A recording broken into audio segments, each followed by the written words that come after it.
Hey, have you ever wondered how primitive people made knives? See, primitive people needed knives for everything from hunting to skinning animals to, just surviving in the wild. So they'd use sharp stones, like flint or obsidian. Obsidian was a really great material for these early knives because it was really hard, and it had sharp edges that could be made into really thin blades.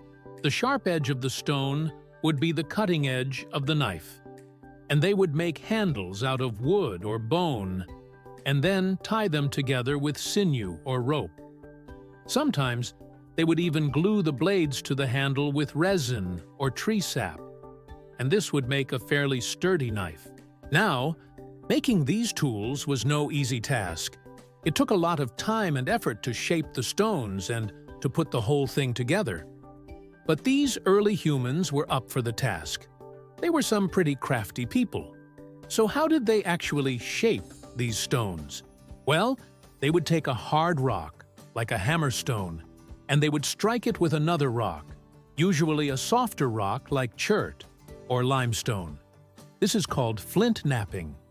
By striking the stones together, they would create flakes of rock that would chip off of the softer rock and leave a sharper edge on the tool.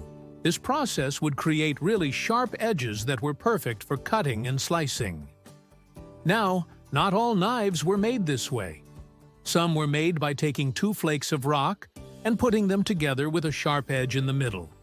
But no matter how they were made, these tools were the first steps toward modern technology.